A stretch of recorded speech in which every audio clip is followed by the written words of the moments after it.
Okay, I believe we've got our recording started. Good afternoon, everybody. Welcome to our first virtual panel discussion of the spring 2026 semester, All the Trouble in the World, a discussion of global issues.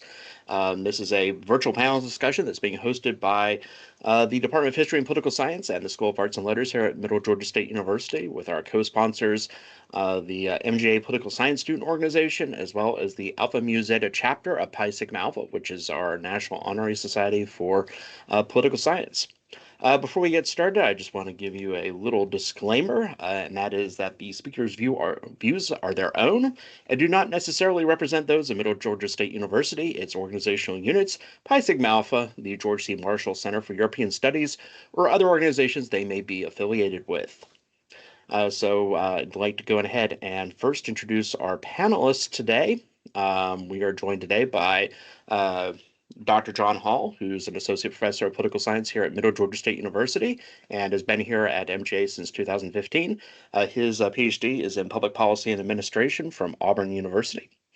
We're also joined by our colleague in public safety, Dr. Thomas Matchock, who's an associate professor of public safety and has been at MGA in various capacities since 2020. And his PhD is in conflict analysis and resolution from Nova Southeastern University.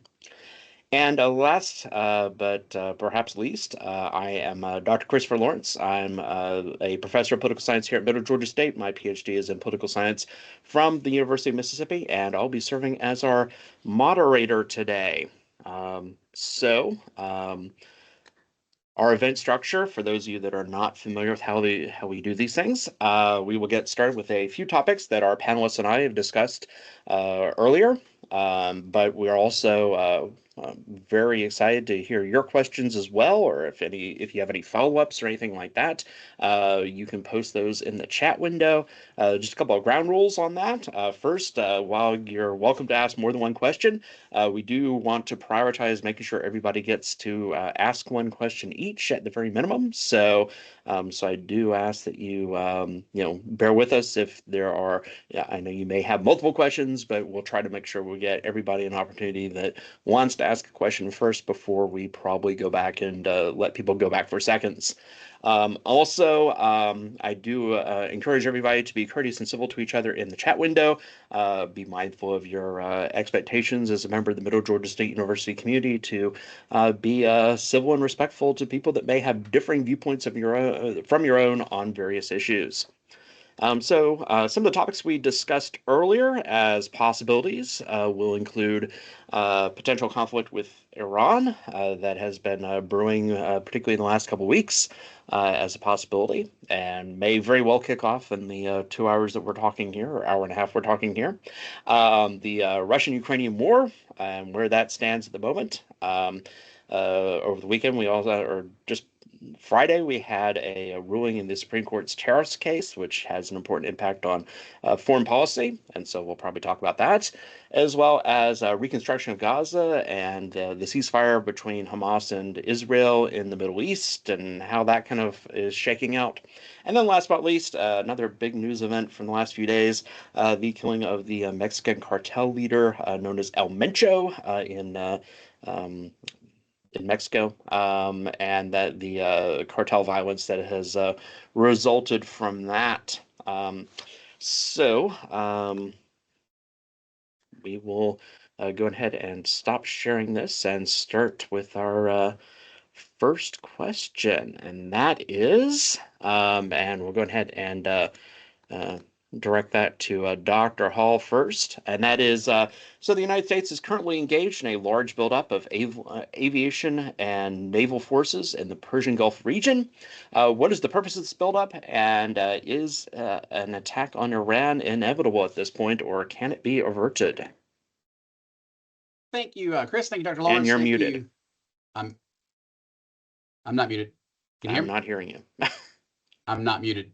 I'm not hearing anybody. Hang on just a second. Let me make sure this isn't me. I've got you loud and clear, Audio John. settings. Okay, yeah, they're hearing me. And I can hear you. Let's try again. Can you hear me now? I can hear you now. I just have the wrong Excellent, speaker settings on my computer. Well, Thank you again, Apologies Dr. for that. Lawrence. Thank you, Dr. Matchlock, for joining us. Thank you, other faculty, and of course, especially thank you to the students who've taken time out of their busy lives to take part in this policy discussion. Right out of the gates, again, fantastic question. We are dealing with the buildup of U.S. military assets in and around the theater of Iran. First and foremost, we need to look at what the buildup is. It's important to note that in terms of in the vicinity of Iran, I didn't think to pull up a map, but the U.S. already has extensive military assets in Saudi Arabia, in Qatar, in Bahrain, in Kuwait, in the UAE. We have about 40,000 soldiers already in the theater already at U.S. bases. The U.S. Navy's Fifth Fleet is headquartered in Bahrain. The largest base that the United States has in the Middle East is in Qatar.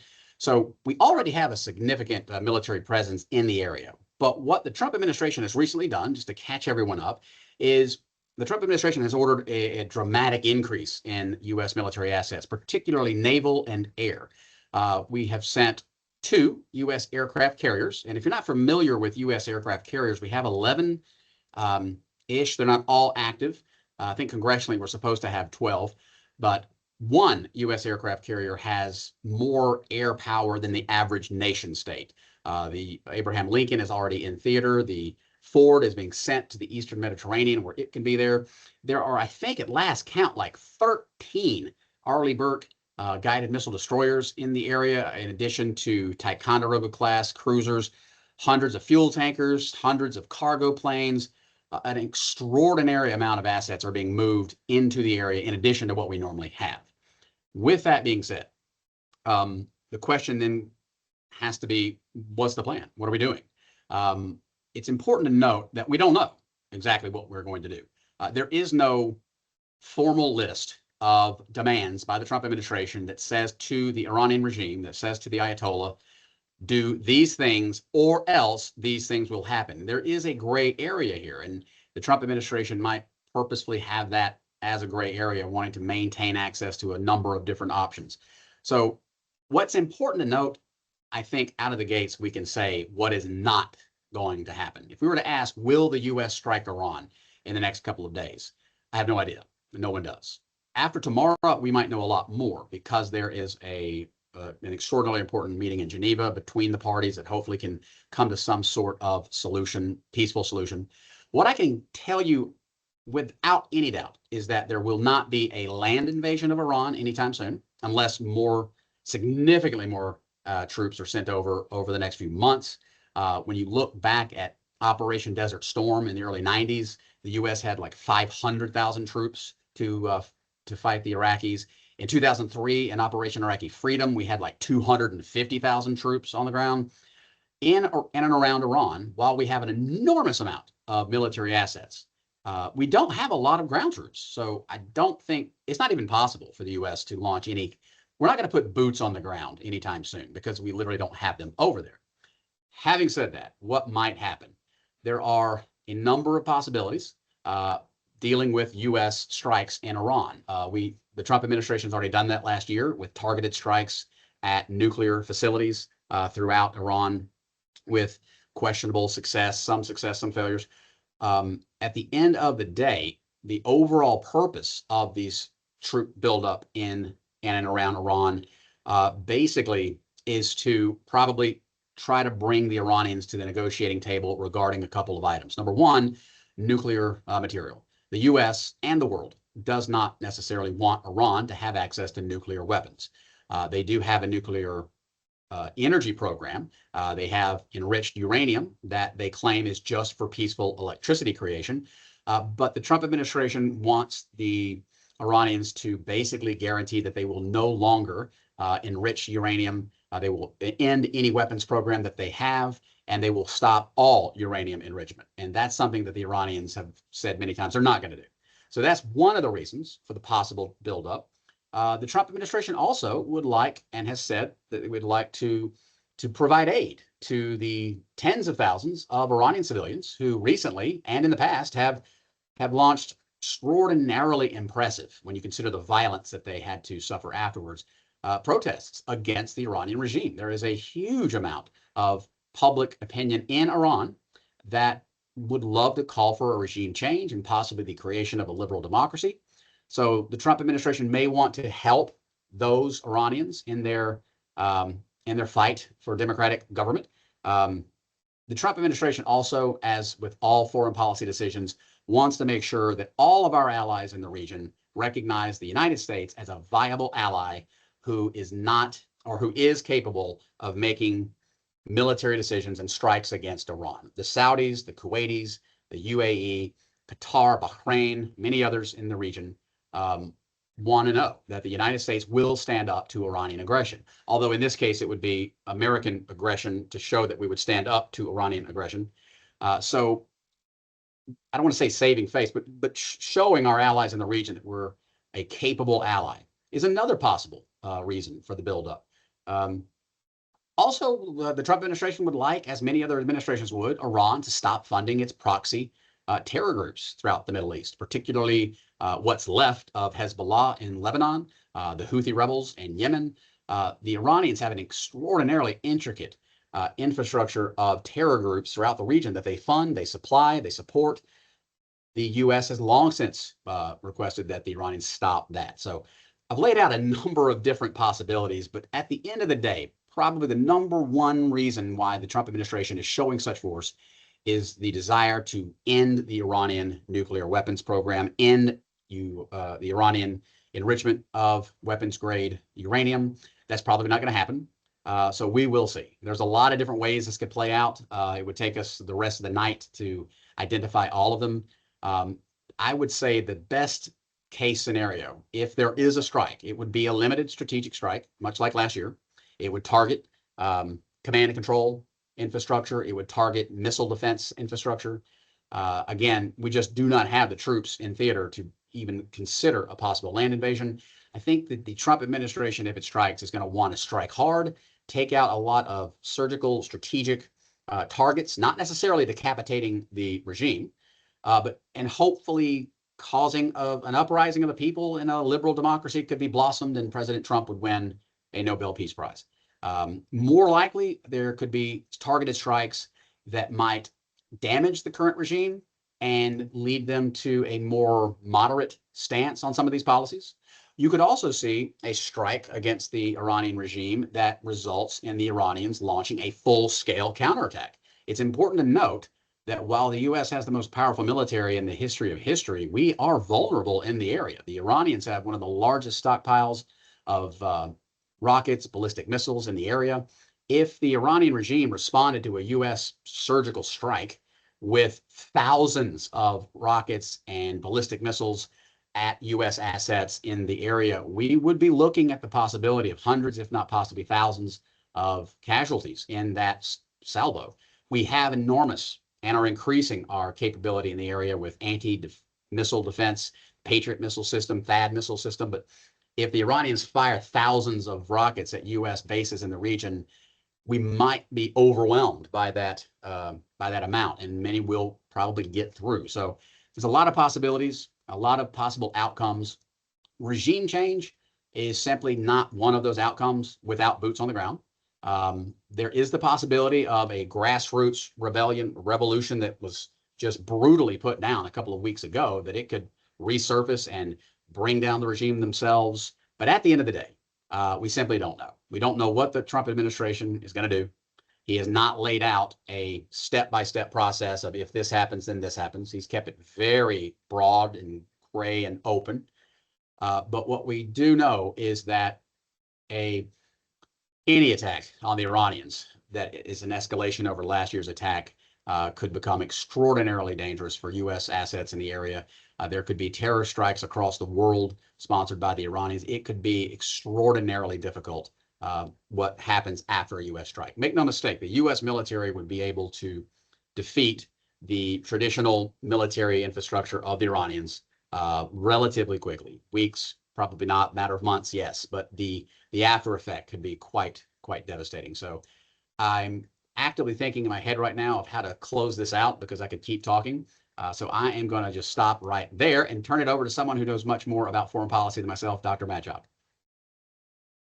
Oh, well, thank you. Dr. Hall, for setting that up and being so kind in your remarks. And also, Dr. Lawrence, thank you so much for convening this afternoon's discussion. If I can, what I would like to do is pretty much focus on the second part of that question that you asked, and that is an attack on Iran inevitable? And so when we look at the U.S. buildup in the Persian Gulf, the question for me is not whether or not war with Iran is inevitable.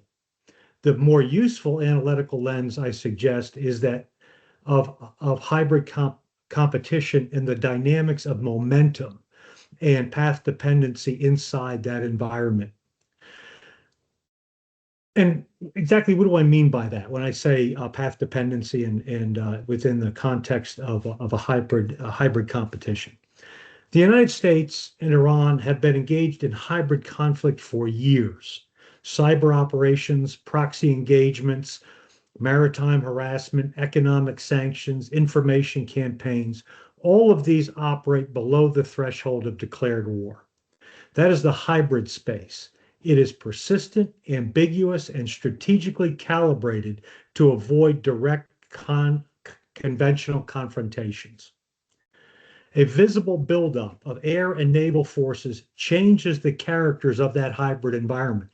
And I think that's important for us to recognize. This did just not start one morning. We didn't just wake up one morning and say, okay, now we're moving naval assets to the Persian Gulf. This is a continuation of this hybrid warfare that has been going on for decades. And so it's important then to understand that hybrid environment, as I said, is persistent and ambiguous. And that's an important factor for us to pay attention to, I think. The force deployments then are not neutral signals. They create momentum. Once carrier strike groups are positioned, strike aircraft surged, logistics chains activated, and rhetoric escalated, a strategic pathway begins to form. Political capital is invested. Allies adjust their expectations. Adversaries recalibrate their risk tolerance. And as Dr. Hall mentioned, we right now have about 1/3 of all our naval assets in the Persian Gulf, in the Middle East. That is path dependency. In hybrid warfare, ambiguity is a stabilizing feature. It allows actors to contest without crossing thresholds. But a conventional buildup, as we're seeing, introduces clarity, and clarity compresses options. Once posture shifts toward overt strike capacity, the cost of not acting increases. Breaking down becomes reputationally expensive. Acting becomes operationally easier because the infrastructure is already in place. The risk is not inevitability. The risk is escalation by accumulation. Hybrid competition thrives in gray zones, as Dr. Hall already mentioned. A large-scale military posture reduces the gray. It raises the temperature of interpretation. A proxy attack, a maritime incident, a cyber disruption, each is now read through the lens of a mobilized force package. Decision timelines shorten. The political pressure to respond consistently with visible capability increases. In other words, the buildup itself begins to shape the strategic environment. It narrows tolerance and ambiguity.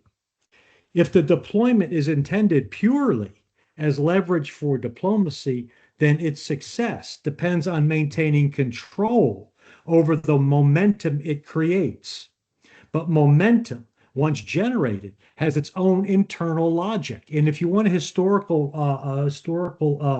example of that, we can look to World War I. Everyone has studied World War I and recognizes the significance of the rail system. And once the rail system was energized, there was no way to pull it back. So the deeper question then is not whether an attack is inevitable, It is whether we are structuring a hybrid competition in a way that makes escalation progressively more likely, not by design, but by path dependency.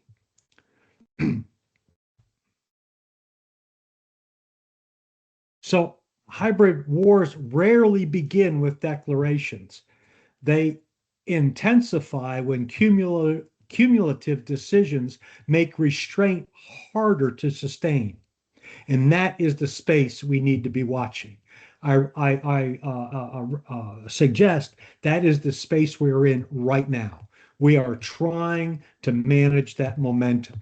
And if we are unable to manage the momentum, it will carry on its own, on that path dependency, because it will be just impossible for us to pull that back. So again, just my contribution to the complexity of what we're looking at right now. And this is where to some degree, there has to be a degree of intellectual humility in recognizing what we can control and what we can't. As you know from your literature, Shakespeare captured it brilliantly when he said, "Cry havoc and let slip the dogs of war." So, thank you. Okay, thank you all. Any follow-ups or want to move on to the next question? Great, Dr. Matchrock, great way to fill in all of those gaps there and much more complex analysis. I completely agree that the more assets we have in the region, that does start to slowly erode, that it develops an inertia of its own. The probably one of the most dangerous developments, regardless of what happens, if the U.S. strikes, if the Iranians strike back, while this is technically in the realm of damn near impossible, if the Iranians were to somehow, using swarm tactics, sink and destroy a U.S. aircraft carrier, again, I think it's generally considered almost impossible, but if it were to happen, that could actually probably be the worst thing that could happen to the Islamic Republic of Iran, because a U.S. aircraft carrier like the Lincoln in theater has in the vicinity of like 5,000 U.S. servicemen and women, not to mention the extraordinary assets of F-35s, F-18s. But if the Iranians were to significantly damage a U.S. aircraft carrier, which I don't believe they could or would, but if they did, that would tie the hands of U.S. policymakers, I think, to the point where extraordinary levels of escalation would come after that. If you sink one of the U.S. Navy's most expensive, sophisticated boats, we have a history of responding aggressively. So, but again, we'll find out more in the upcoming days. And again, tomorrow, I can't stress that enough. The meeting in Geneva could be the precursor to something or nothing, something to keep an eye on. Okay, thank you all. Just one brief reminder for those of you that are joining us. If you do have questions, feel free to post them in the chat, and we'll try to get to them at some point during our time together. Again, either follow-ups on our questions, or if you have other questions that maybe we're not addressing, feel free to ask those questions as well.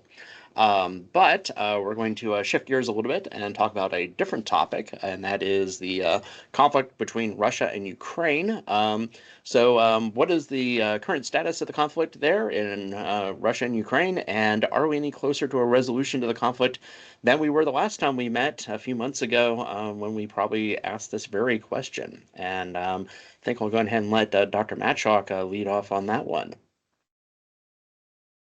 Okay, thank you, Dr. Lawrence. This is very, very interesting, a very interesting question. And when I was looking at, okay, what could I ever say that's meaningful? I want to focus, if I can, on Russia, Ukraine within the context of Europe. So I don't think it's useful to look at Russia, Ukraine in isolation.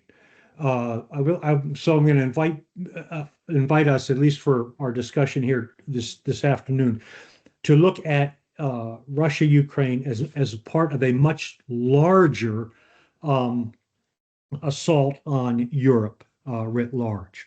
And okay, what do I mean by that? I'm going to refer to my notes here. I may put some thoughts down after I put together my formal notes. And again, looking at this Ukraine in context of war in Europe. In July 2025, the French National Strategic Review stated that open warfare in Europe will occur by 2030. Germany's defense minister stated that Russia is ready to attack by 2029, and that the continent has already had its last peaceful summer. Mark Rutte, the NATO Secretary General, said that Russia could attack a NATO country within the next 5 years, and that member states need to be ready for large-scale war like their grandparents and great-grandparents endured. And this suggests, arguably, that the continent is already at war.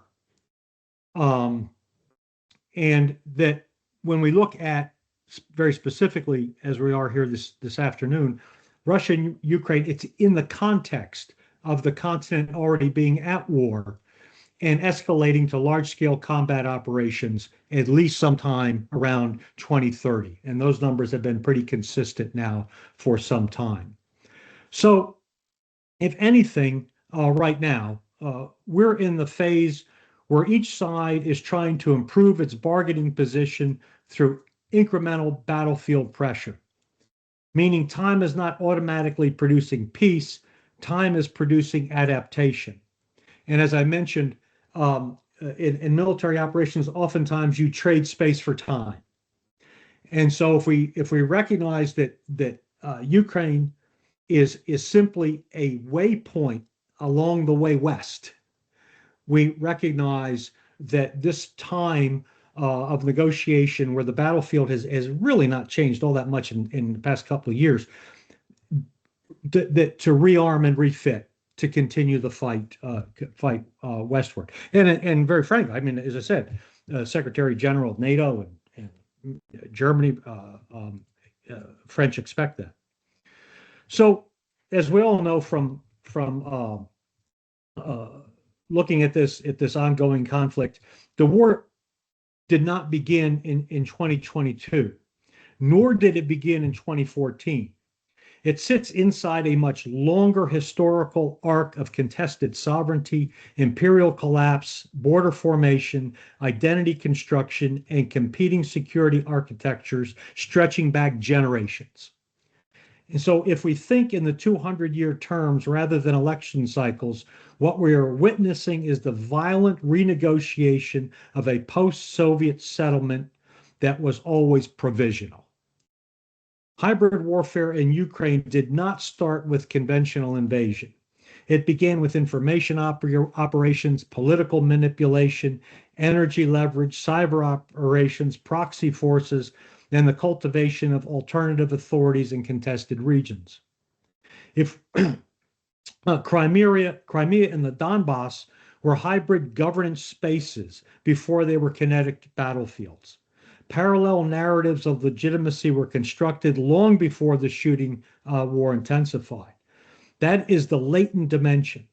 Identity contestation, security dilemmas, unresolved imperial memory, and competing visions of regional order. Those pressures accumulated beneath the surface of European stability for decades. What looked like post-Cold War equilibrium was in reality a managed instability. The invasion made the conflict manifest, but the drivers remained structural. And this swings right back to that point, where do we stand and are we closer to resolution? Because what do we mean by resolution? Are we looking at resolution, or are we looking at management? And this was that stability, that degree that was always managed during that Cold War and post-Cold War era.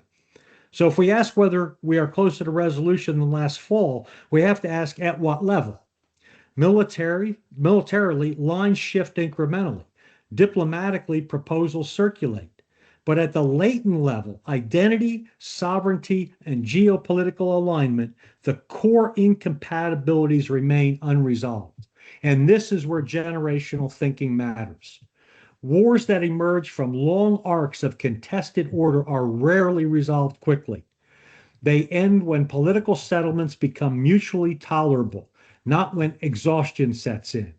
If a ceasefire emerges without addressing the underlying security architecture and identity claims, we risk freezing a manifest conflict while preserving latent instability.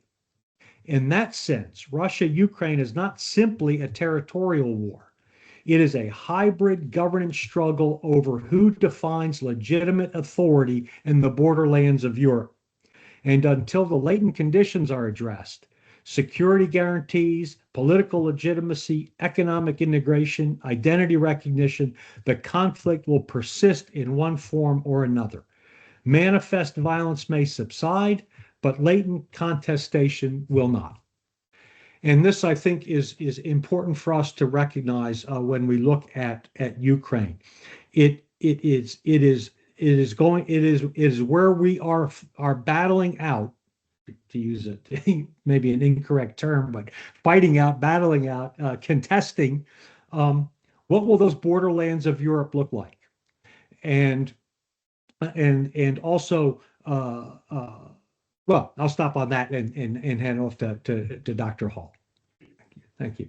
Thank you, Dr. Matchak. And again, to students listening, I don't know if you are aware, but you just received an extraordinary summary of the complex geopolitical realities of Russia, Europe, the conflict in Ukraine that I cannot really add much to. I agree in terms of where is this war? It is a tragedy. It's depressing how many years we have now been covering this illegitimate, illegal war launched by the Russians in Ukraine, a sovereign liberal democracy.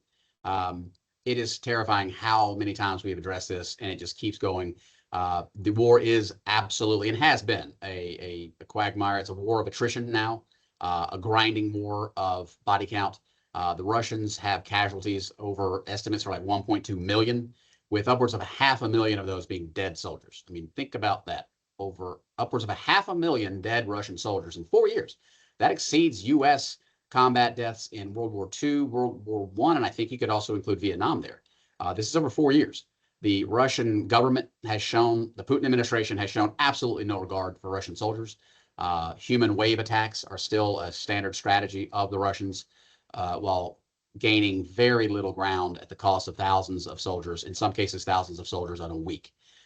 It is a horrifying example of Russian brutality in Ukraine. There's still a bright shining star here, and that is the Ukrainians. Everyone would have expected and predicted back in 2022, literally almost 4 years ago exactly, that the Russians, in a full-scale invasion of Ukraine, would take Kyiv. They would take the eastern regions, that many of which they already possessed. Everyone just knew that the Russians would roll over the Ukrainians in a matter of weeks. And 4 years later, if you look, great timing on the map, you can see in red the areas where the Russians control. This is 4 years later. Russia, considered in 2022 a near-peer adversary to the United States military, in 4 years has been unable to subjugate Ukraine. While controlling like 19%-ish of Ukraine, the vast majority of that they had back when they took over the peninsula. So over the last couple of years, the Russians have gained like 1.5–2% more of Ukraine at the expense of hundreds of thousands of dead Russian soldiers. So this is a horrible quagmire. It's a war of attrition. And again, I can't really add much to what Dr. Matchak said in terms of the future. I personally, and I've said this many times, and again, I would always concede to Dr. Matchak here, especially with European foreign policy, but I don't see the Russians realistically being a threat to Europe. And I could be very wrong. Many careers over time, even before we called it political science, have been embarrassed by saying there won't be a war in Europe. That's usually wrong.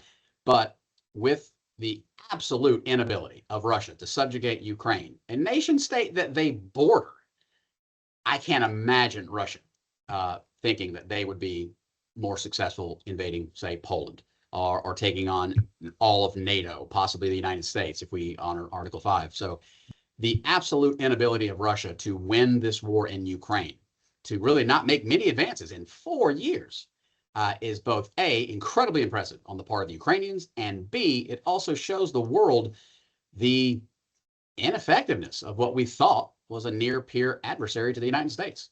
I'll leave it on that. Again, it's a by God nightmare, and that's the best summary. with the only shining star being the Ukrainian people and the Ukrainian military continuously fighting against unimaginable odds to still exist.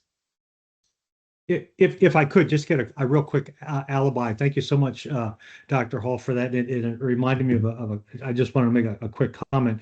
And that's one of the challenges, I think, for us when we look at Russia and Ukraine, is to really begin to get any grasp of what we're seeing is we have to go back to the 9th century. And oftentimes for Americans, that's a difficult thing. You know, what happened last week, right? But we have to really go back to the 9th century and look at where Ukraine really begins there.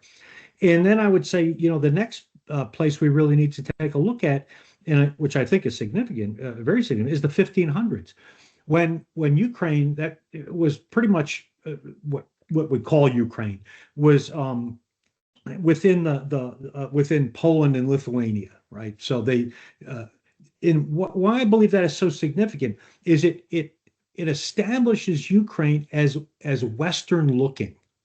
You know, one of the worst things that ever happened was we decided to call Eastern Europe, Central Europe, and West Europe. No, there's Europe, and if we use that East-West Central divide, then Ukraine always looked west. It was always a Western-looking land, and this is then why do I say that? Because one of the things Russia will not accept is a democracy on its border. That is the threat to Russia, is that Ukraine will be a successful democratic state on its border. And when you do that, and then you add in Latvia and Finland and all the Nordic countries, and it's got all these wonderful democratic states on its border doing incredibly well, incredibly successful, you know, that is the most significant threat to Russia. And so then it becomes existential. And what will Russia do? You know, what was Churchill's comment? It's a mystery wrapped up inside of an enigma inside of it. Who knows? But that in and of itself is dangerous. So again, what my point being, I argue that we really need to dig into the complexity of Ukraine. You know, sometimes we try and simplify things. Oh, well, gee, it was just an internal political issue, and should is it really a part of Russia or not? I think that just tries to oversimplify an incredibly complex geopolitical space. And with that, I'll shut up. Okay, thank you all.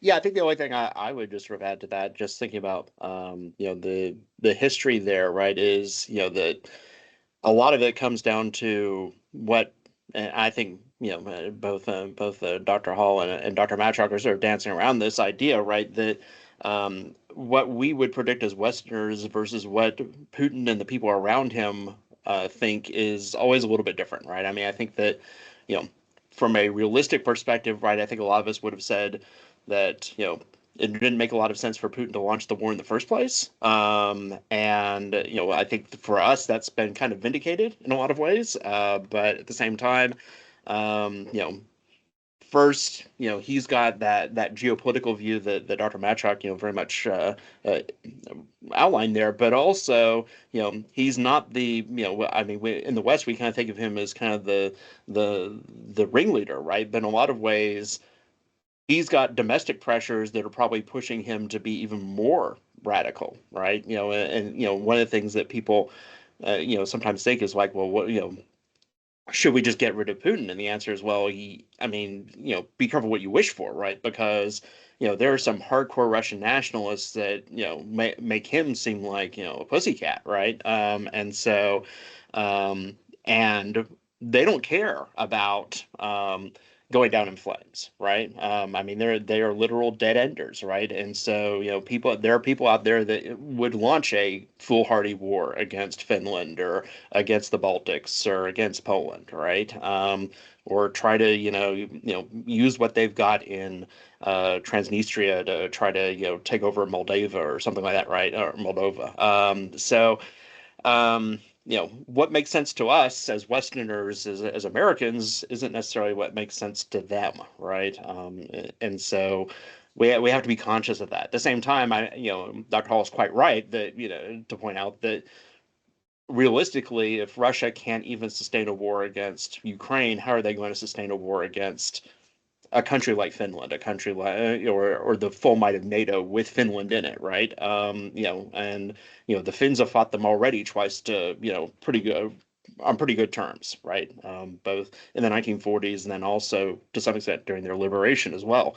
And so again, the question would be, from our perspective, that makes sense, but from the Russian perspective, it may not be, they might not be analyzing things quite the way we do, I guess is probably the best way to put it. Not to say it's irrational, just to say that they just have a different perspective based on their history and going back to, the Kievan Rus and all this sort of, I guess what to us would sound kind of like manifest destiny sort of arguments about, the near abroad and what greater Russia should look like and that sort of thing that, people in the West have mostly sort of abandoned as sort of a philosophy of how we should do things, right? So anyway, let's see. We do have a question that kind of follows up from this, from Justin in the chat, so I'll go ahead and ask that. So in this historical context with the war, if, say, hypothetically ended within the next 6 months, would this practically end in a resource allocation divide and a reemergence of aggression towards Ukraine as a nation decades down the line once new world orders are established? So in other words, would we get kind of a temporary peace and then kind of a return to conflict, in the coming decades, perhaps after Russia has an opportunity to regroup? Great question. I think Dr. Matchock did a good job of addressing parts of this. I think it really depends on how, if the war were to end in 6 months, I think it would depend on how it ended. If you had I don't think the only way the Russians stop would be regime change, would be if someone in the Kremlin murdered President Putin, and there was a more moderate government that came into power. But as has been said by Dr. Lawrence and Dr. Matchock, there's a good chance that a much more militant, much more bellicose government could come into power just as easily. If there's an end to Putin, however, and a more moderate government came in, I think you would have the possibility of a sustained peace. If a more robust bellicose government came in, I think you could see perpetual war if Russia were to win. If somehow the current administration in Ukraine were to sign an overwhelmingly aggressive peace treaty that ceded massive amounts of Ukraine, I think you could still see a possible guerrilla campaign fighting the Russian forces in Ukraine. So outside of a Ukrainian victory that is also associated with the death, however, of President Putin and a more moderate regime coming into Moscow, the odds of a perpetual peace could be quite difficult to obtain. I think I just hedged every possible bet and didn't answer that question really at all, but that's where I'm going to stay. If I could just follow up on it, and thank you, Dr. Lawrence, Dr. Hall. What I would invite you to look at it a little differently. And I appreciate your question. It's a compelling one. And there's a couple of things in there I would like to invite you to look at. And that is, one is to put aside the peace war binary. I don't think that's very useful anymore. We need to look at conflict along a continuum, right? So the way I look at it is I look at cooperation to confrontation to conflict to combat. And so we're going to slide along that somewhere all the time. You'll hear me often talk about hybrid war. Hybrid warfare happens in that gray zone, that confrontation and conflict being below armed violence. Combat is now when we go to armed violence. So there's a lot of space in there for us to engage in hybrid warfare that is below the threshold of armed conflict, armed combat. The other is that again, moving away from that binary is to look at not necessarily the war ending, but it transitioning to something else. Okay, and so what we're after is managing or designing what that something else is going to be. Now here's the rub, right? Here's the challenge, and that is that you can't airbrush away history. Okay, it's there and it's going to be there. And so what I would say is, you're looking at a country that sees that the assault on their culture, on them as a people, on their identity. What do I mean by that? Look, Stalin tried to starved out 4 million people. That we know, that's the number we settle on, 4 million people. We look at over 10,000 children that were taken from their families in this second invasion into Ukraine, and they were taken back. They were taken back to Russia. In some cases, put on the market and sold.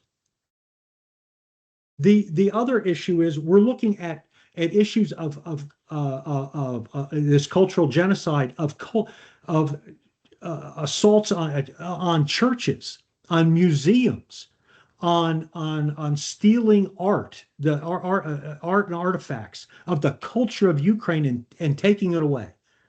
And so what you see is then this is what makes coming to an end very, very, very difficult, because that history doesn't go away. It stays present. We talk about the transgenerational transmission of trauma, where it becomes part of the national psyche, the collective unconscious of the people. And so, we say, well, let's just sit down at a negotiation table and we'll just write up a plan and we'll sign it and it'll be all unicorns and rainbows. The war will be over. No, no, it won't be over. It's simply going to transition to another condition, another state. And so this is when I talk about manifest and latent conflict. It flows, and that's the challenge, because when you're talking about a people, and Dr. Lawrence brought this up, where the neighbors' children were kidnapped and taken away by soldiers and taken to Russia. How does that affect a people? How does that affect their identity, their character? And can you in reality sit at a table and sign a peace treaty and say, okay, it's all over, we're friends now? That's the challenge. So on that, I'll shut up and be quiet. Okay, thank you both. I think we'll go ahead and move on to our next question. And thank you, Justin, for that question in the chat. And by the way, again, if those of you in the chat that are joining us want to ask questions, feel free to do so in the chat. Be happy to answer any questions you may have. So we're going to shift gears and talk a little bit about tariffs. So last Friday, the Supreme Court ruled that President Trump had exceeded the authority that he'd been delegated by Congress to impose tariffs for national security reasons. How has the president reacted to this ruling, and how might that decision impact other presidential efforts to impose tariffs now and in the future? So, Dr. Hall, if you want to lead off on that. Great question. This is a fascinating case involving separation of powers, non-delegation doctrine. To give a good, quick background, I'm sure everyone listening, if you are familiar with American politics over the last year and a couple of months, you know that the Trump administration, in its second term, initiated aggressive tariffs unilaterally across the board to nation states around the world. But here's a basic question. How did he do that? For those in my government classes, we've already started to get into this, and we know that when it comes to the Constitution, Article 1 gave Congress a number of enumerated powers, the lion's share of enumerated powers. And one of those powers, arguably the most important, is the power to lay and collect taxes. That's a power that the central government didn't have under the Articles of Confederation. It's one of the significant changes in terms of the Constitution. When it comes to taxing, who does that? Congress. And make no mistake, of course, tariffs are, of course, a tax. And just to make sure we're all on the same page, because I've seen some public opinion data showing that a lot of Americans still don't understand this. When we tax goods from other countries in the form of a tariff, if you put a 10% tariff on goods coming from China, Beijing does not pay the U.S. Treasury Department that 10% additional money. That's not how tariffs works. The company who's buying that product has to pay that additional 10%, and then they pass that on to the consumer. So if we put a 10% tax on goods coming from China, that means anyone in America who buys a good from China has to pay 10% more.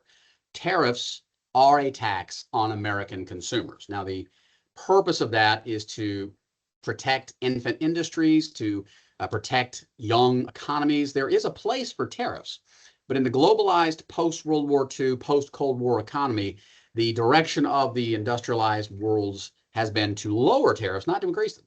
So having said all of that, how does the president have the power to initiate tariffs when Congress clearly has the power of the purse?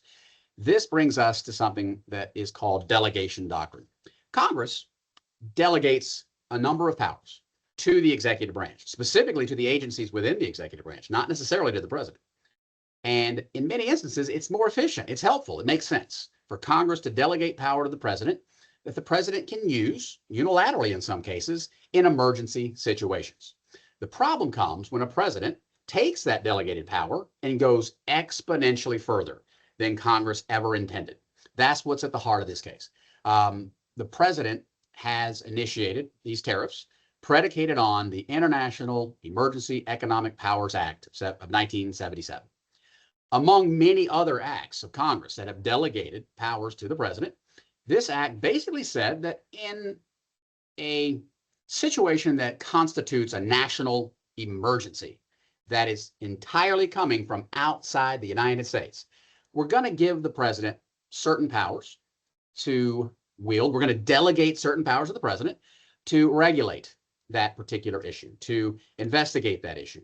The International Emergency Economic Powers Act, which President Trump has penned his tariff powers on, has some problems. Number one is that that act doesn't mention the word tariff. It doesn't mention the word duty.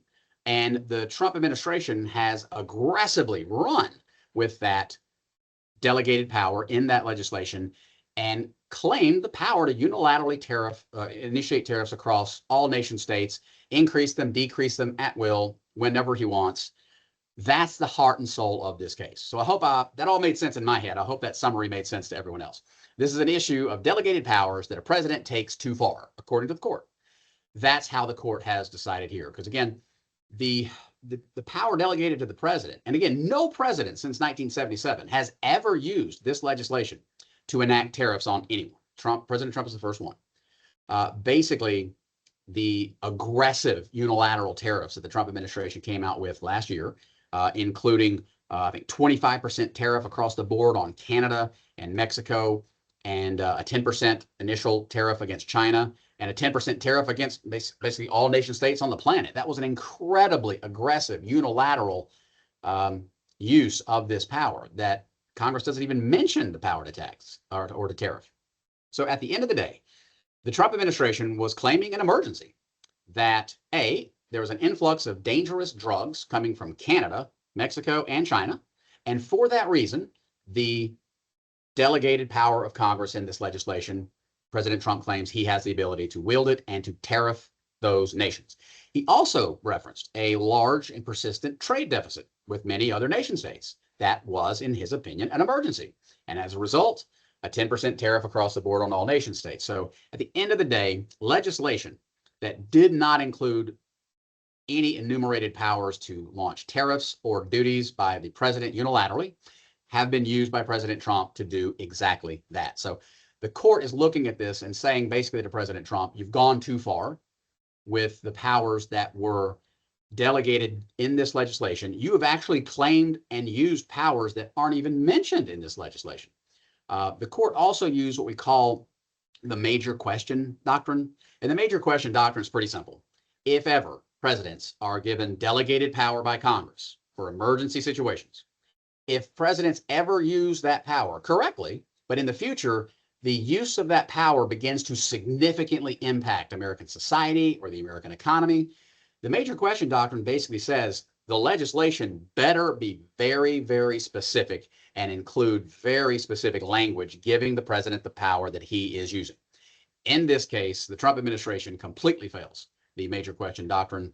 The power that is being unilaterally used by the Trump administration to initiate these tariffs does not exist in the legislation that he is claiming. And the court basically wrote an opinion that, in my opinion, it was pretty simple. This was not a surprise. Going into this, I would have been shocked if Chief Justice Roberts' opinion had done anything other than what it did. It basically identified very simply and very clearly, President Trump, you have gone far in excess of the powers delegated to you by Congress. And in this case, the powers that you're claiming weren't even delegated by Congress. And if they had been, they would have had to have been very, very specific, and they weren't. So the court has overturned those tariffs. What is going to be interesting in the near future is to see how the federal government has to deal with the fact that now the several billion dollars brought in by tariffs in 2025 and into 2026, that money was unconstitutionally raised. So clearly it has to go back. So how that's going to happen will be interesting in the near future. But at the heart and soul of this opinion by the court, there was nothing surprising. The legislation that President Trump claimed gave him this emergency power simply did not. And even if it had, the court said you went excessively too far. I'm going to stop there because I can keep talking about this all night and hand it over to Dr. Matchock or to Dr. Lawrence to fill in any gaps.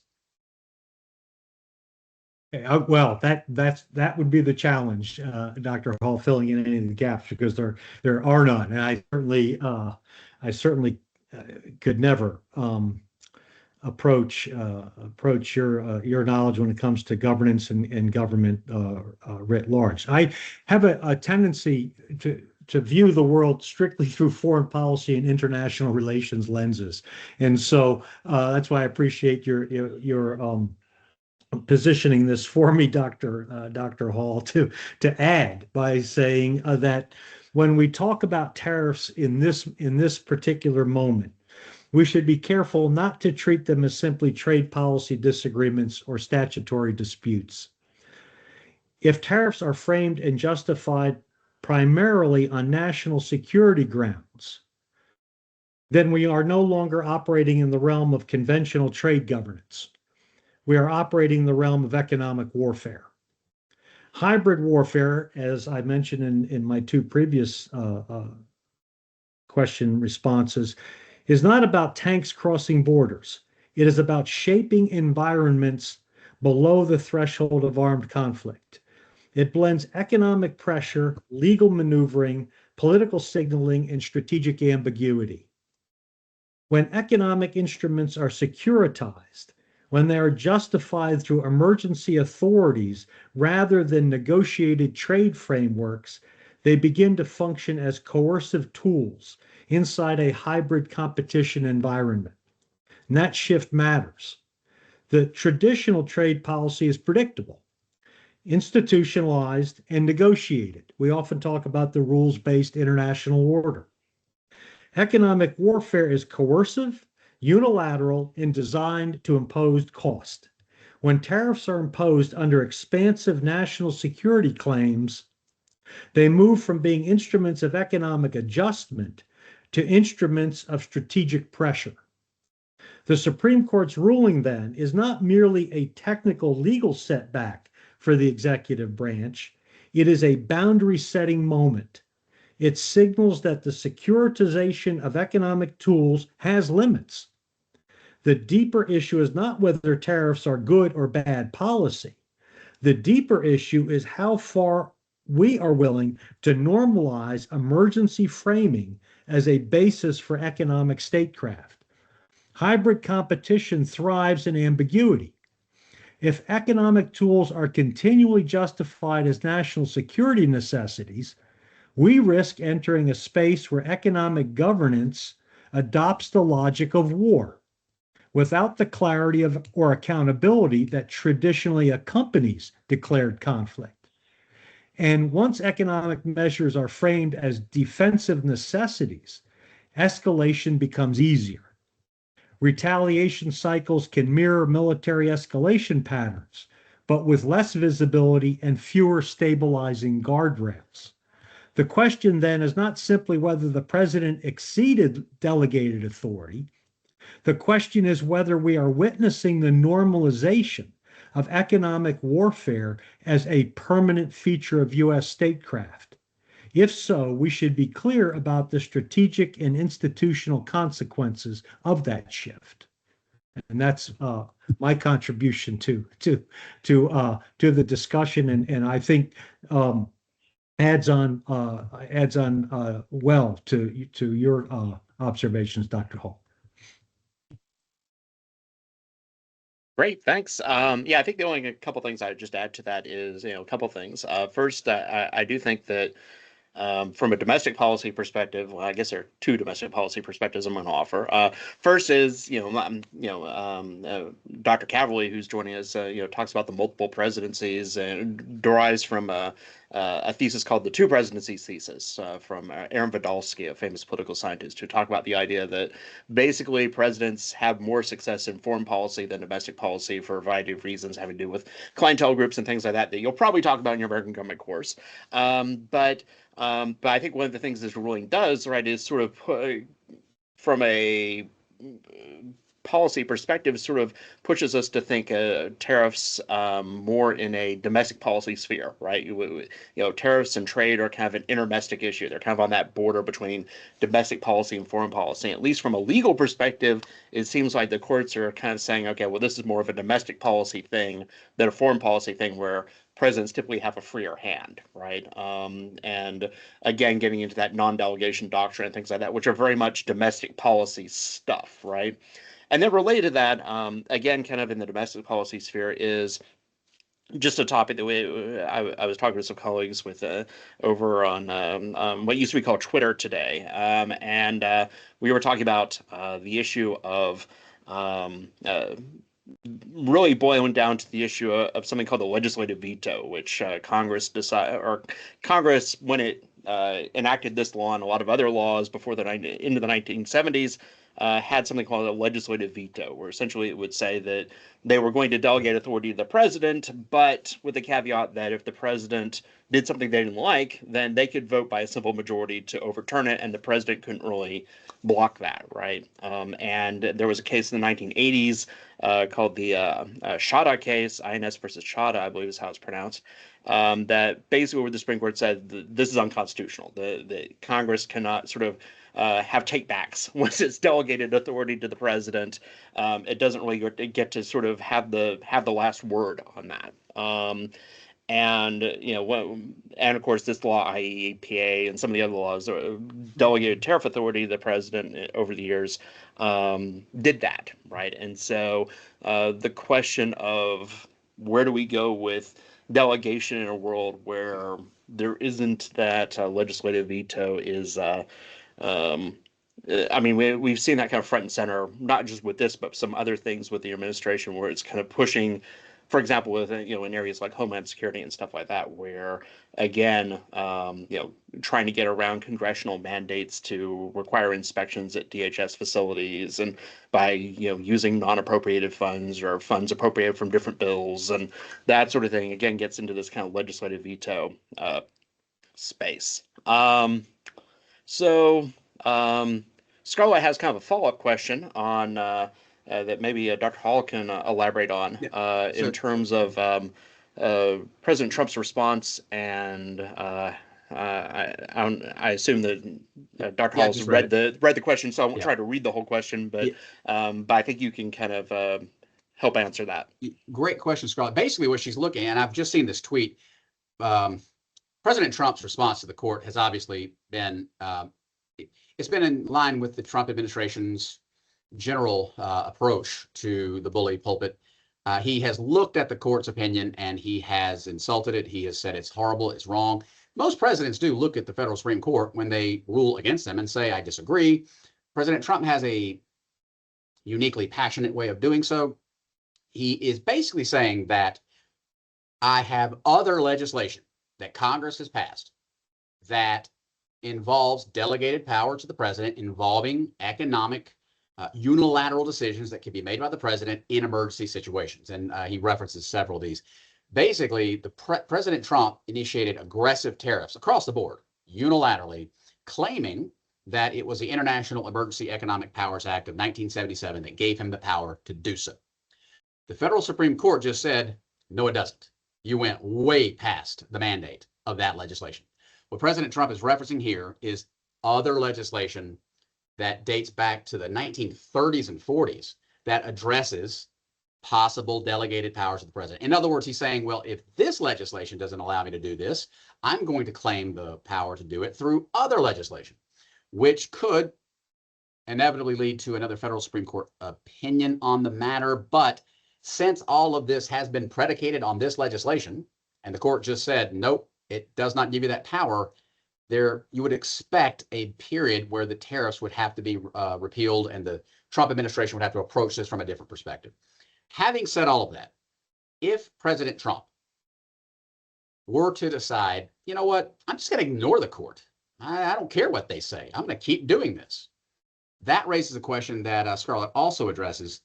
What happens if the court's opinion is ignored? Well, historically, unless Congress were to get involved, if the federal Supreme Court issues an opinion and basically tells a president no, if the president says, screw it, I'm going to do it anyway, without actions from Congress, then the court would have just been ignored. There are extreme examples of this.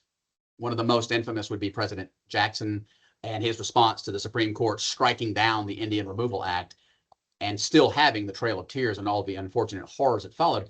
President Andrew Jackson just ignored the fact that the Supreme Court said the Indian Removal Act was unconstitutional. If the branch of government that is responsible for enforcing the law ignores the court, well, the court really doesn't have any other enforcement capabilities, especially if Congress is sitting and or just laying down on the side doing absolutely nothing. So if President Trump goes the route of trying to just simply ignore the court, there is precedent that the court would be ignored, but that would possibly cost a lot of political capital. It's not overwhelmingly popular among most American public opinion polls for a president to just simply ignore the court. The court generally enjoys the highest levels of popular approval of U.S. citizens than any of the other elected branches. So it's a long way of getting back to the answer. I think what he's saying here in this tweet, and just now reading it, that if this legislation doesn't allow me to do this, I'm going to find other legislation that allows me to do it, and we can deal with that in the court possibly years from now. But if that were the case, I think it would be a lot easier for the court to issue a stay on additional tariffs and wait until that could filter through the court system. Hopefully that answered your question. Okay, thank you, Dr. Hall, for answering that. I appreciate it. I think everybody does as well. So we have about 22 minutes remaining. So we will try to squeeze in at least one more question. So over the weekend, the Mexican government killed a man by the name of El Mencho, who is the, although that's a pseudonym, I can't remember his exact legal name. He's the leader of one of the major drug cartels in Mexico, the Jalisco New Generation Cartel. I don't know what that is in Spanish. How might his death impact both the drug war in Mexico and relations between the U.S. and Mexico? And I guess we'll let Dr. Matchrock lead off on that one. Oh, yeah. Thank you so much. So the question then, I guess, is, what happens next in Mexico's drug war? I think that's what it. As I read through that question, I looked at it and I said, well, when we talk about the killing of El Mencho, we should resist the instinct to frame it purely as a counter-narcotic success or a decapitation strike against a criminal hierarchy. That frame assumes we are dealing with a criminal enterprise operating outside governance. And I would suggest we are dealing with something closer to hybrid governance, which, keeping a theme in all of my responses this afternoon, hybrid. In many regions of Mexico, cartels function as parallel authorities embedded within local political and economic ecosystems.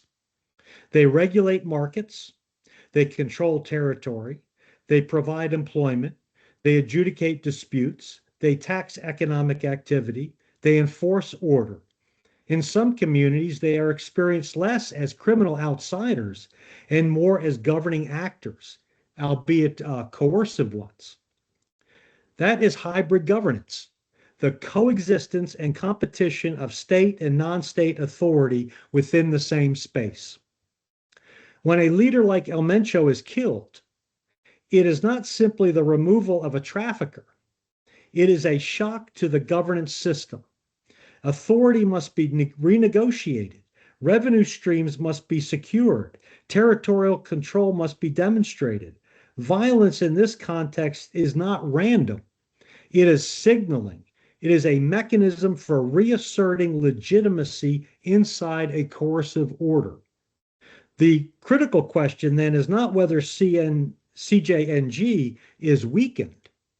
The critical question is whether the Mexican state is prepared to occupy the governance space that opens up.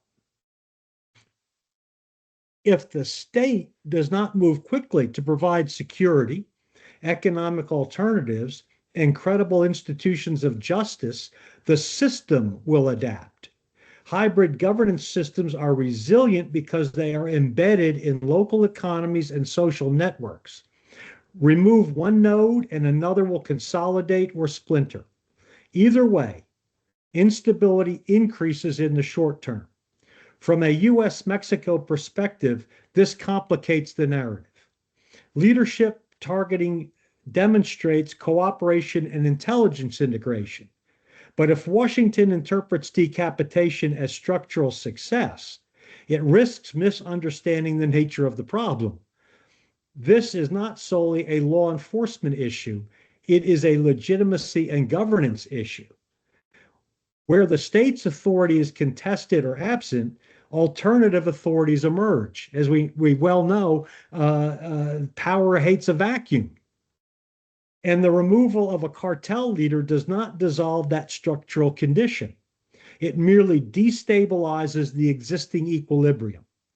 So the deeper analytical move here is to stop asking whether we have disrupted a criminal network and start asking whether we are transforming a hybrid governance environment. If we are not addressing the governance gap, then we should expect adaptation, not resolution. Thank you. Great points there, Dr. Matchuk. Great analysis. I can't add much to it.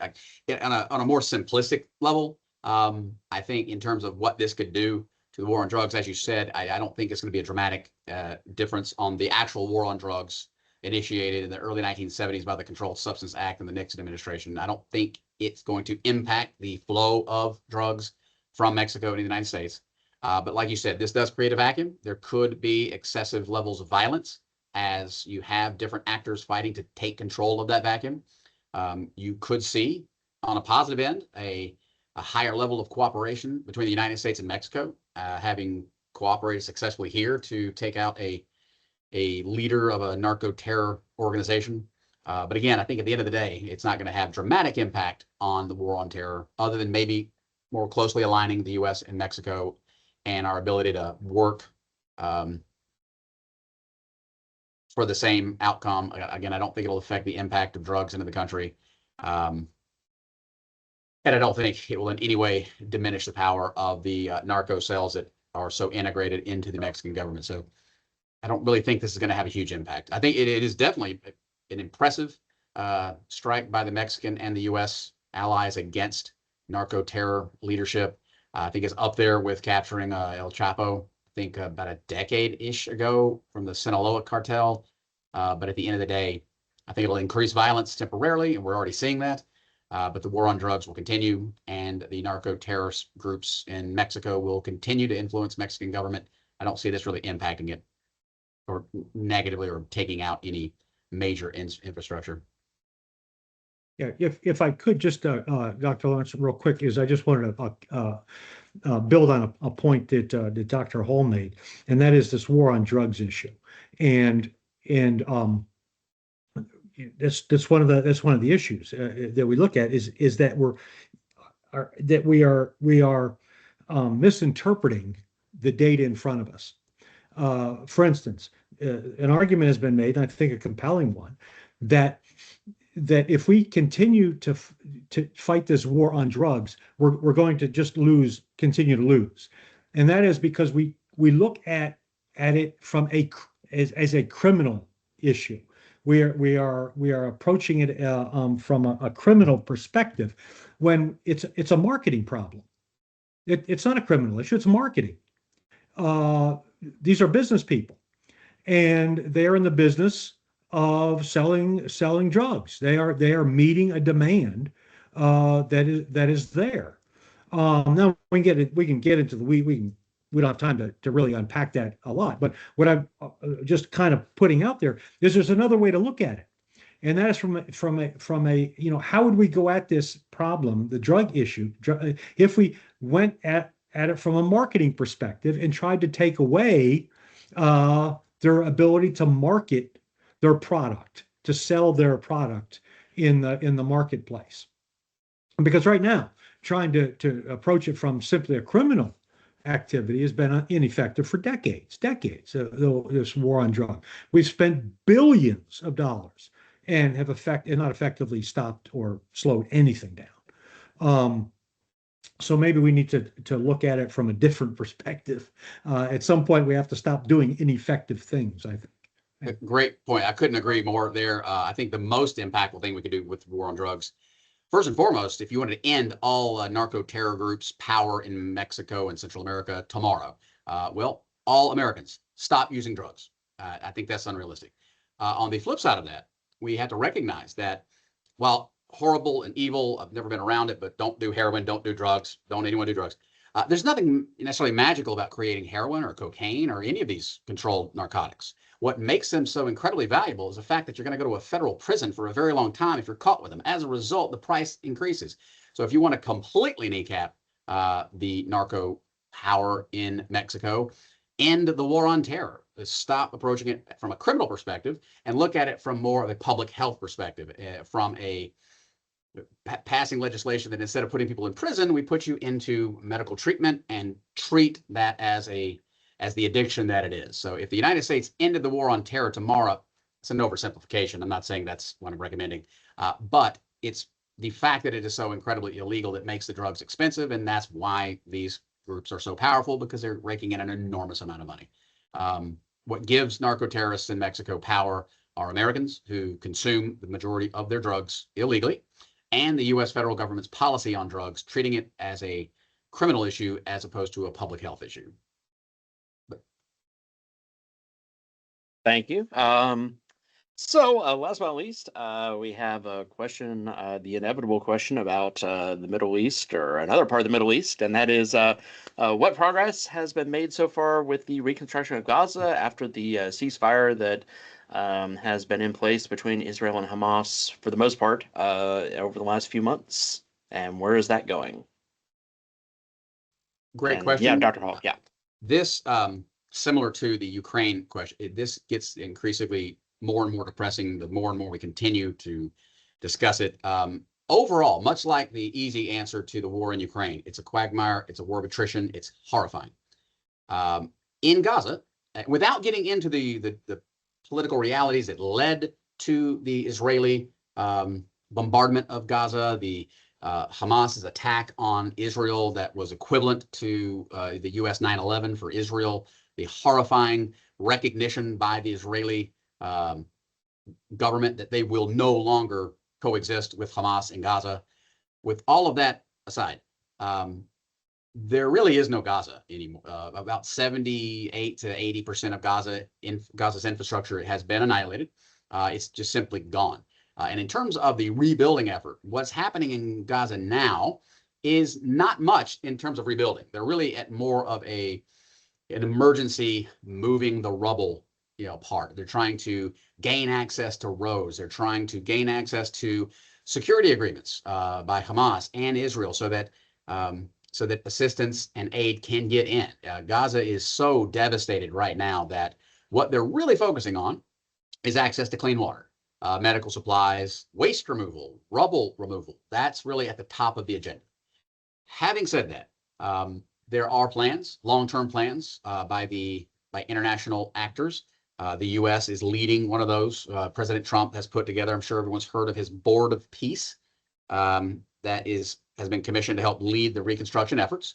In terms of long-term reconstruction, there have been many nation states have come forth and identified levels of money that they're willing to spend. The Trump administration has said that we will spend $10 billion to rebuild Gaza. But again, it's so unimaginably bad in Gaza right now in terms of no infrastructure, nothing but destruction. It's going to take months, if not years, to just get Gaza rebuilt to the point that it can be rebuilt. But once we get there, there's an enormous amount of international sentiment to help rebuild Gaza. Again, there's a lot in the way of that. Security and access, huge problem.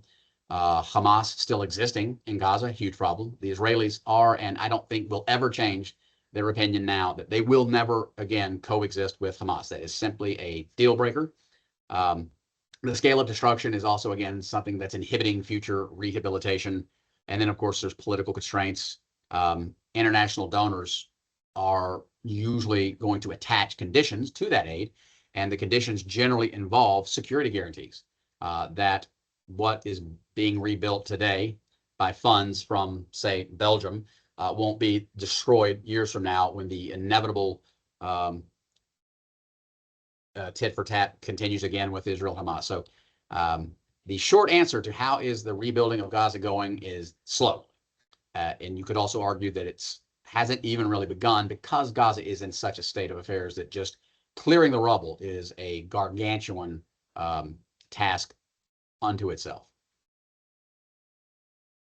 And I'll leave it there. That was depressing. Thank you, Dr. Hall. And I'm going to come at Gaza reconstruction from a little bit different perspective, and I hope complementary one to what you have just provided, Dr. Hall. So when we talk about reconstruction in Gaza, most of the conversation operates at the policy and strategy levels. Funding commitments, governance arrangements, security guarantees, administrative control. And those conversations certainly do matter, but they are almost entirely top-down. If my work on stability has taught me anything, it is this: stability declared at the policy level does not automatically translate into legitimacy at the lived level. Reconstruction is not just about rebuilding infrastructure. It is about rebuilding the conditions under which authority is recognized as legitimate, and legitimacy is granted from below. It is not imposed through institutional design. Right now, much of the reconstruction discourse assumes that if we solve the governance architecture, who administers, who secures, who funds, then stability will follow. But that assumes that stability is a technical outcome of proper institutional alignment. My argument has been that stability is regulated, relational, and negotiated. Gaza is not an empty space waiting for administrative design. It is a lived social environment shaped by generational trauma, identity formation, displacement, memory, and contested narratives of sovereignty. If reconstruction proceeds without meaningful inclusion of local populations in defining what security and normalcy look like, then what will produce is structural compliance, not legitimacy. The key question is not simply who governs Gaza. The deeper question is, how will people living there experience the governance that emerges? If reconstruction is externally defined, externally funded, externally secured, and locally implemented without local authorship, then we risk reinforcing the very legitimacy gap that contributed to instability in the first place. In my stability work, I argue that insecurity is first registered in lived experience. It is endured adapted to, and normalized. If the reconstruction process does not begin with how insecurity is actually experienced, economic precarity, loss, identity threat, political exclusion, then we are rebuilding structures without rebuilding trust. And that is my comment regarding Gaza. Okay, And I look forward to plenty of questions. And we do have a couple questions from Grace here. I was wondering if Dr. Hall, if you wanted to tackle the question about what this Board of Peace is. You mentioned it in Absolutely. your answer. Yeah, the Board of Peace, it's something of a brainchild from the Trump administration. There are I think 25 countries who've agreed to join, from Israel, Saudi Arabia, the UAE, Qatar, Egypt, Jordan, Turkey. It's important to note that the chairman of the Board of Peace is Donald Trump. The executive board is made up of several key officials in his administration. Marco Rubio, for example, Secretary of State. Jared Kushner, former White House advisor. Tony Blair, a former Prime Minister of the UK, a current World Bank president. Several global political and economic leaders have been invited, as well as other nations. So it's a large group of different nation states that are coming together to try to put together a framework for reconstruction. That's the general gist. There's actually a 20-point plan that President Trump has come up with for Gaza that the United Nations has accepted most of the parameters there. So the Board of Peace is basically an attempt at rebuilding Gaza. Now, in terms of your next question, holy Lord, I want to remind ourselves that the opinions are our opinions and not the opinions of Middle Georgia State University. Do you guys think there's a possibility of a two-state solution? I don't want to answer that, but I have a definitive answer, and it's not yes. It's absolutely not yes. Yeah. Based on the existing part. If you take Hamas out of the equation, if you were to introduce a new governing body that was as far from Hamas as possible, then absolutely, I think a two-state solution is possible. I'm going to leave that one there. Do I think land should be redistributed in Israel? Jesus, Lord God. Do I think land should be redistributed in Israel or Palestine? If you mean, do I think Gaza should be given to some other nation state? We're going to go with possibly no on that. Do I think pieces of Israel should be given to the West Bank or Gaza? Again, I would possibly go in the non-affirmative there. I'm going to stop there. Do I think a two-state solution is possible? I think it's highly unlikely in the current environment. Do I think land should be redistributed? The main question there would be who would redistribute it. We do not have a global sovereign. We are still a planet of nation states. The Treaty of Westphalia, as far back as it was, still basically is how we run things today, ish. So, yeah, very difficult to imagine a two-state solution, and almost impossible for me to imagine how land would be redistributed in Gaza or the West Bank or Israel. I'm going to go ahead and call the Golan Heights Israel at this point. So yeah. And we have 2 minutes. Yeah. I'll go ahead and follow your lead on that one, Dr. Old. Say two-state solution. Well, it's possible, but not anytime soon. And there for many different reasons, none of which we can talk about in the next 2 minutes. But what I would suggest on that is maybe going back again, thinking in this 200-year present or whatever, maybe even a little further, is going back pre-1948. And what did that space look like in pre-1948? When we talk about tripartite governments within that region, when we talk about Christian, Jew, and Muslim together in the same space, it looked much different than it does today. So I guess what my point being is the conflict intractable and embedded and never resolvable? I just too much of an idealist to think that. But I would say if we want to have a start point, Johann Galtung once said, go back to when it last worked. When did it work last? and go back there and look at that and say, well, what was going on when it was actually working?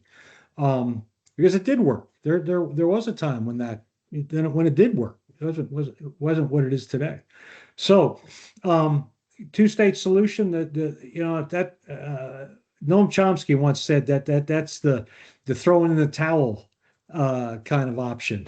Too tough. We can't figure it out. We'll just have two states then.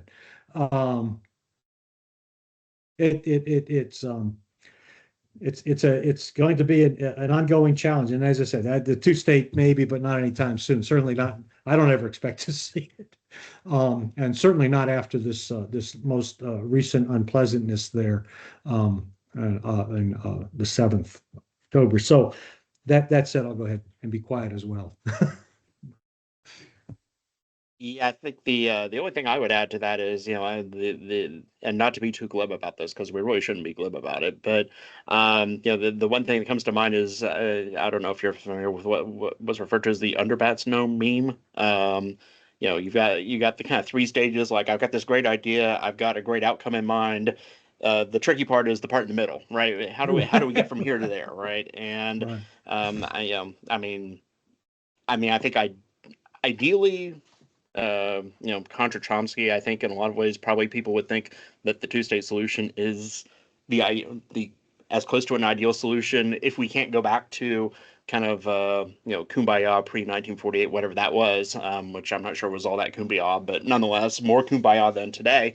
I think, and again, we're not going to solve that in -1 minute, so I think that's a topic for another time, but definitely worth some research.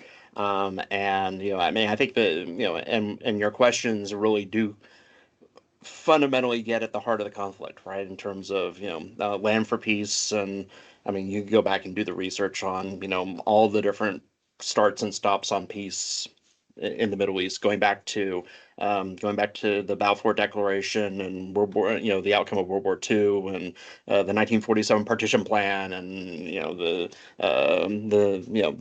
establishment of the State of Israel, and the Arab response, and then the 7-Day War, and we could be here all day, right?